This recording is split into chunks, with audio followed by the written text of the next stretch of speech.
Hey everybody, so in this video, we're going to be looking at Particle Generator. Now, what is Particle Generator? Particle Generator allows you to take one piece of template content and replicate it as many times as you want.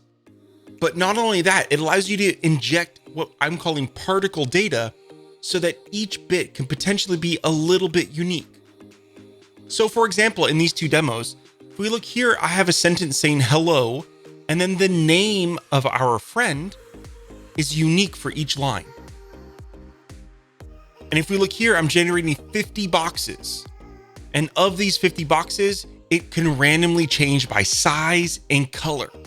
Now, when you add a particle generator stack to the page, you'll notice that there is a drop zone, and then below that, you can add in your particle data. And you can add as much particle data as you want.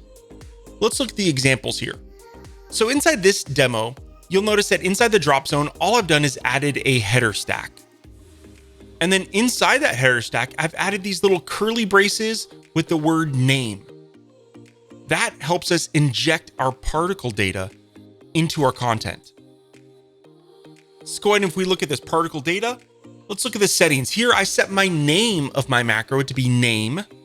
And then here I defined a CSV list, a comma delimited list of data that can be picked from to add to the particle data.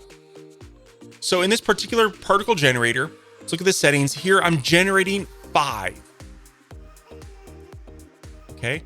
And when it's going to generate 5 separate headers, it's going to pick randomly each time to ensure that that line has data injected from the particle data. So in this next example, we are generating 50 random boxes. Now, what I have here is inside the particle generator, all I have is a container stack. Now this container stack, if you'll notice inside the custom classes here, this is where I've injected the macro data. So basically what I'm doing is I'm using the particle data to add 2 different classes to this particular container. So if we look at some swatches here, you'll see that I have swatches for different colors of boxes. So when my box has a green class, we get a green background color, orange, blue, purple, red.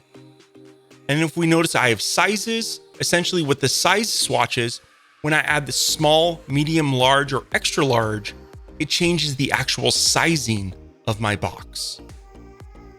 So you'll notice here that we have 2 different particle data. We have size, and inside here I have the CSV data of small, medium, large, extra large, and those map to the swatches that I just showed you. And then we have color. So here I have red, green, blue, purple, and orange. And again, that CSV data correlates to the color swatches that I showed you. And again, you'll notice that the names here are size and color, and the stack kind of tells us exactly what macro we need to insert inside of our container. So if we look at this container here that I've hidden, we have the classes of box, which gives us our geometric sizing. There are swatches for that as well.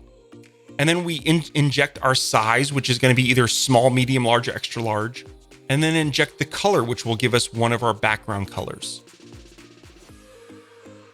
And if we look inside the particle generator, we'll see that I'm generating 50 of these boxes.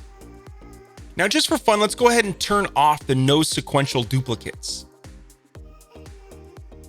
And what we'll see here is we actually have sequential duplicates. Right here, I have 2 large boxes. Here I have 2 large boxes. Here I have 2 medium boxes. Let's go ahead and turn that back on.